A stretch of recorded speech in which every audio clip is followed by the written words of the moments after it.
É muito bom receber a sua visita aqui no nosso canal. Me sinto extremamente honrado em ter você aqui conosco. Espero que essa palavra, essa mensagem possa te abençoar e também te peço que se inscreva no nosso canal, compartilhe o conteúdo dele para que mais e mais pessoas sejam abençoadas. Muito obrigado. Grande abraço. Deus abençoe.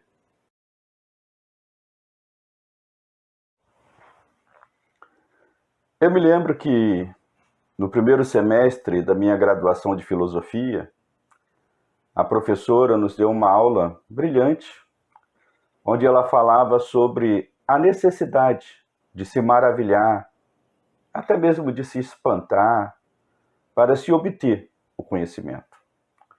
Ela até usou uma palavra grega que expressa esse maravilhamento ou esse espanto, e essa palavra é tauma, que traz o sentido de um espanto, um trauma, uma admiração diante de um objeto, diante de um fenômeno.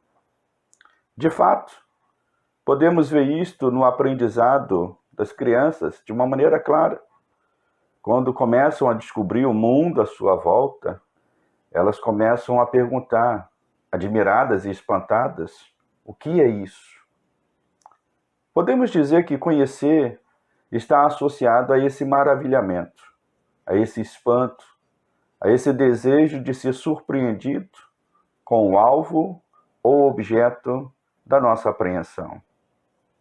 Há uma expressão em latim que diz o seguinte: credo quia absurdum, que numa tradução livre significa creio porque é absurdo, é espantoso.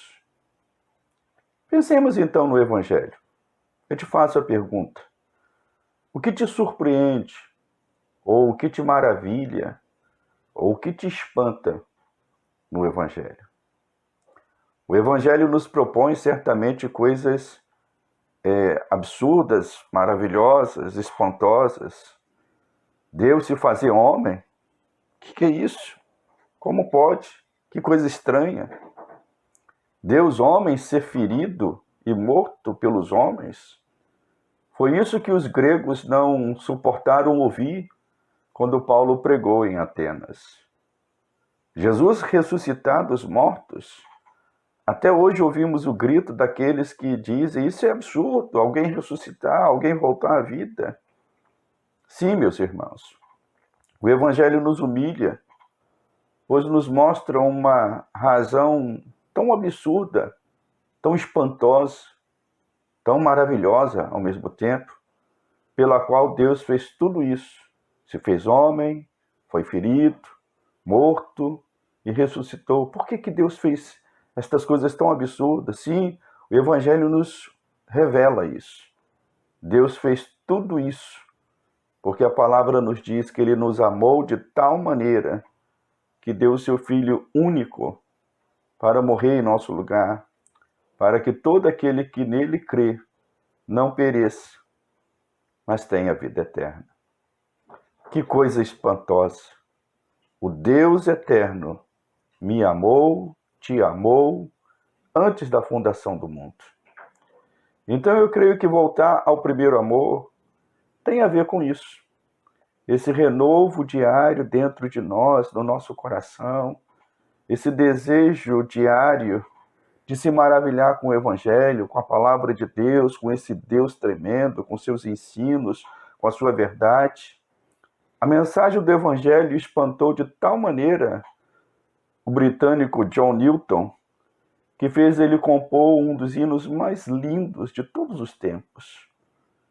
O nome do hino é Amazing Grace, que em tradução livre significa maravilhosa graça.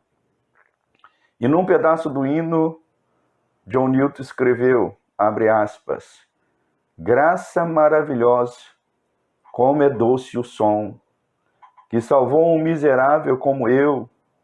Eu estava perdido, mas agora fui encontrado. Era cego, mas agora eu vejo. Fecha aspas. Que evangelho maravilhoso, que graça maravilhosa. E eu peço aos irmãos e amigos, voltemos Voltemos todos os dias a nos maravilhar com esse evangelho maravilhoso, com essa graça maravilhosa do nosso Deus. Que Deus te abençoe, meu irmão, e que abra o teu coração todos os dias a ver esse amor tão grande, esse evangelho tão maravilhoso, esse Jesus tão maravilhoso, o nosso Salvador. Que Deus te abençoe.